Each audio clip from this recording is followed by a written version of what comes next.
Thank you very much again. मैं आप लोगों से ऐसा कुछ नहीं कह सकता जो आप पहले से नहीं जानते। सॉरी, मुझे बहुत गर्मी लग रही थी इसलिए मुझे वो उतारना पड़ा, वरना मैं पहने रखता।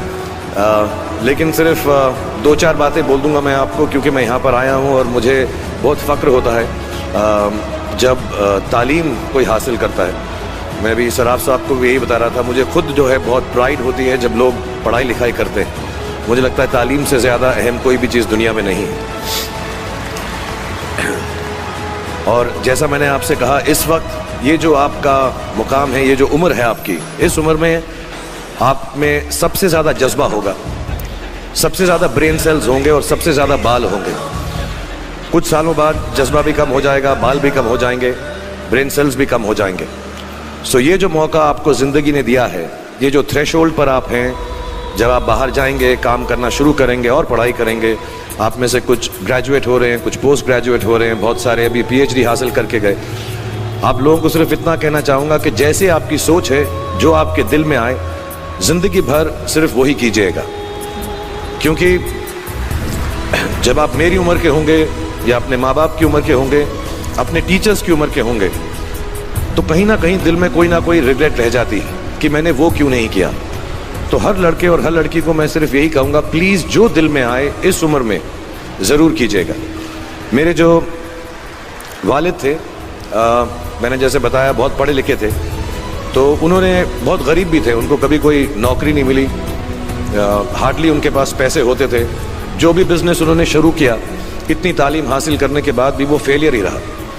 लेकिन उन्होंने बहुत प्यार दिया, और क्योंकि उनके पास पैसे नहीं होते थे, तो मेरे हर जन्मदिन पे अपनी कोई पुरानी चीज़ मुझको दे दिया करते थे। तो पहली पुरानी चीज़ जो, और बहुत बड़ा चढ़ा के उर्दू में अच्छे अच्छे अल्फाज यूज़ करके मुझे इम्प्रेस करते थे कि बहुत अच्छा प्रेजेंट दिया है मुझको। तो वो मुझे पहली चीज़ उन्होंने मुझे, ये मैं हर जगह पर बोलता हूँ, स्कूल के बच्चों के फंक्शन पे, येल यूनिवर्सिटी में, एडिनबरा में, क्योंकि आप लोग सब अपनी लाइफ के उस थ्रेशोल्ड पे हैं जहाँ से आपको कामयाबी हासिल करनी है इंशाल्लाह। सो पहली चीज़ जो उन्होंने मुझे दी थी, उन्होंने मुझे अपना शतरंज का सेट दिया था, टूटा फूटा सा। वो शतरंज हर रोज़ खेलते थे। हनुमान मंदिर के जो हेड प्रीस्ट थे, पंडित थे, उनके साथ रात को जाके मेरे वालिद जो हैं शतरंज खेलते थे। और उन्होंने मुझे कहा कि शतरंज से आप ज़िंदगी के बारे में बहुत कुछ चीज़ें सीख सकते हैं। पहली ये कि कोऑपरेशन और साथ मिलजुल कर काम कैसे करना है। दूसरी ये कि ज़िंदगी में आगे बढ़ने के लिए कभी कभी पीछे भी हटना पड़ता है। तीसरी ये कि जो छोटे लोग होते हैं, जो आप समझते हैं, कई लोग ऐसी बात मानते हैं, जो पॉन्स होते हैं, जो प्यादे होते हैं, उनकी सबसे ज़्यादा इज्जत करना ज़िंदगी के अंदर। कोई भी इंसान छोटा नहीं होता, हमेशा हमेशा ज़िंदगी में काम आता है। और कामयाबी हासिल करने के लिए आखिरी बात शतरंज ये सिखाती है हमको कि कभी कभी जिस चीज़ से सबसे ज़्यादा लगाव होता है, जैसे रानी से अमूमन हो जाता है, कभी कभी उसे भी सैक्रिफाइस करना पड़ता है आगे बढ़ने के लिए। दूसरी चीज़ जो उन्होंने मुझे दी थी, वो एक टाइपराइटर दिया था। आज के ज़माने में आई डोंट थिंक किसी को, बहुत सारे बच्चे होंगे यहाँ पे जिनको मालूम भी नहीं होगा टाइपराइटर कैसा लगता है। अब सब कंप्यूटर पे काम करते हैं। तो टाइपराइटर के ऊपर जब आदमी लिखता है और अगर गलत लिखता है तो उसको मिटाने में बहुत तकलीफ होती है। So you have to be very diligent, बहुत ध्यान से लिखना पड़ता है। हम गलती नहीं कर सकते। और टाइपेक्स यूज़ करते थे टाइप को निकालने के लिए, कभी उंगली फंस जाती थी उसकी कीज़ के बीच में, मगर बहुत मेहनत से, बहुत डिलिजेंस से काम करना पड़ता था। तो जब मैं उस पर टाइपिंग सीखा स्कूल में कॉमर्स करते वक्त, so the only thing I realize is that practice makes you perfect. तो जो भी काम आप जिंदगी में करें, उसको डिलिजेंस से करें। ऐसा करें कि कोई गलती ना हो, अपना पूरा दिमाग लगा कर करें, सोच समझ कर करें। ऐसे करें कि ये काम जिंदगी में आपका पहला काम है और इसके बाद आपको मौका नहीं मिलेगा, और शायद ये काम आपका जिंदगी का आखिरी काम है, इसके बाद फिर मौका नहीं मिलेगा। So do it with that kind of diligence.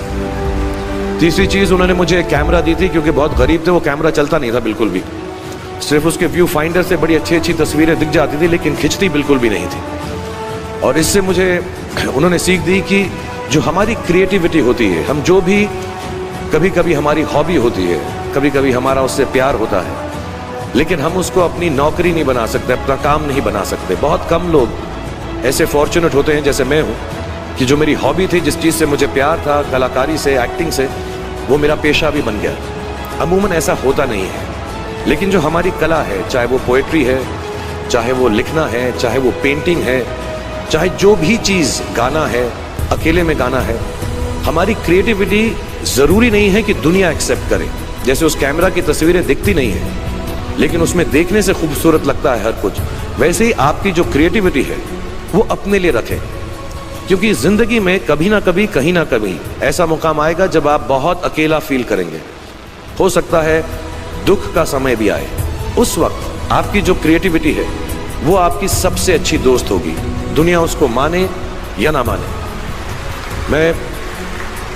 मैं बहुत ख़राब पोइट्री करता हूँ, लेकिन जब भी दुखी होता हूँ तो लिख लेता हूँ। सराफ साहब से मैं अब सीखना भी चाहता हूँ।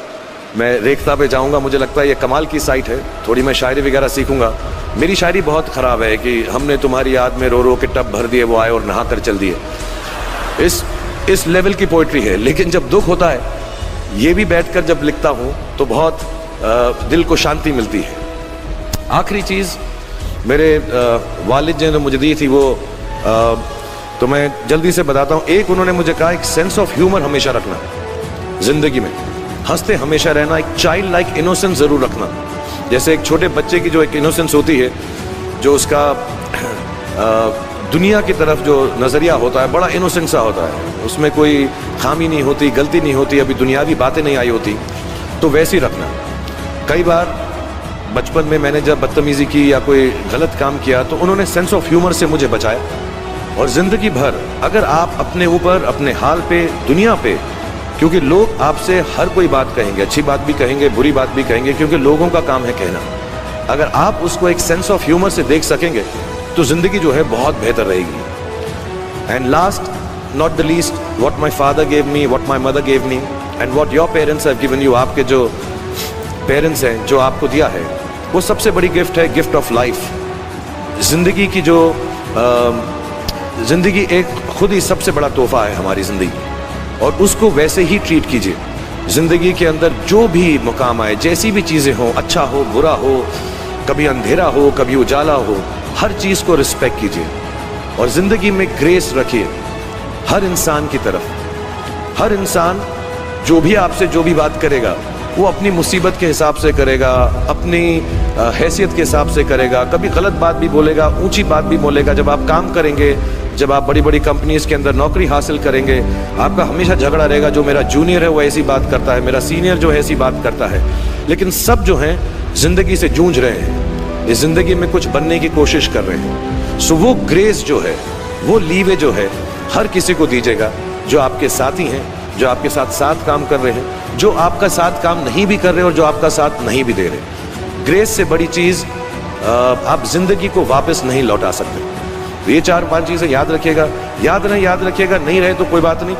आप लोग बहुत कुछ अभी इस जगह पर इल्म हासिल कर चुके हैं, और मुझे उम्मीद है और मुझे यकीन कि आप जो भी करेंगे ज़िंदगी में बहुत कामयाब होंगे। थैंक यू वेरी मच, बहुत बहुत शुक्रिया।